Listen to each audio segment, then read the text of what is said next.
did Napoleon's ex go out with next? Are we talking about Josephine? Well, yes, we are, but not the Empress Josephine. Oddly enough, he seemed to have a predilection for Josephines. Well, he had two mistresses. One was called Josefina, one was called Josephine, neither of whom was the Empress Josephine. There they are.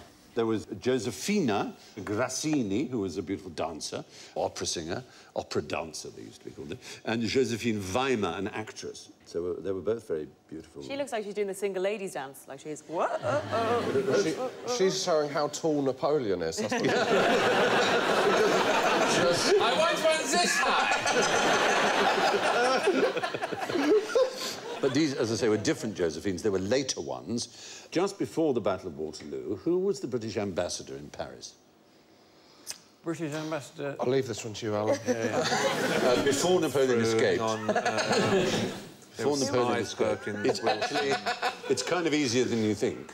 He was the victor of Peninsula and he'd beaten Napoleon before, and he was about to beat him again. It was the Duke of Wellington. Duke of Wellington himself.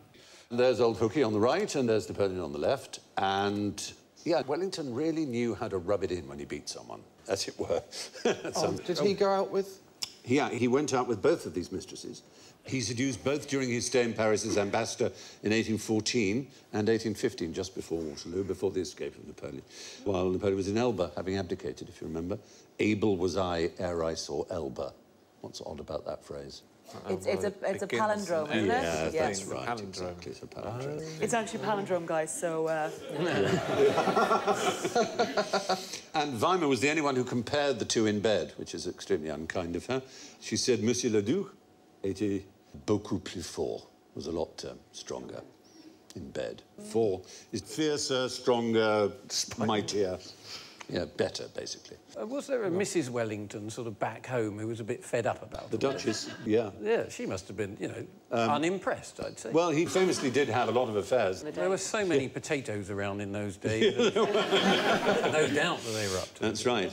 And after the war's ended, he was presented with Napoleon's sword, 3 paintings of him, and a painting of his sister, Paolina Borghese. There she is, that's Napoleon's sister there, with the nipple showing. She's got something keeping her chin on as well. Yes, keeping her mouth from falling open. I think it's a mask. It's clearly some sort of a face mask, like it's got a bit of elastic around the back. Well, Napoleon had commissioned a statue of himself, 11 foot tall, basically twice the height of himself. And this was bought by the British government and given to Wellington along with the house they gave him. Do you remember what it's called?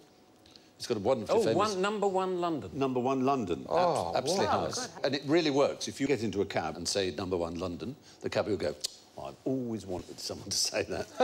And they will take you there. Is that supposed to be the sculpture of Napoleon? That is it in the... I know, somewhat idealised, to say the least. Oh, God. In the stairwell of Apsley House, as it's also called. Where is Number 1 London, then? It's a Hyde Park corner. It's easier to spot in real life because there isn't a bloody great big picture in it.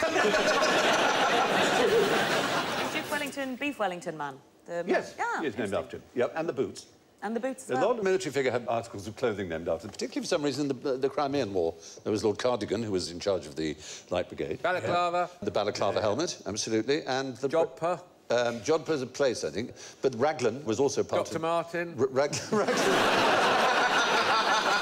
The Raglan sleeve. Lord Bobble Hat. Lord... Colonel Stiletto. Colonel Sandwich. Colonel Scarf. Old jockstrap. Thank you for watching. Do remember to subscribe to the QI channel and click here to watch more videos.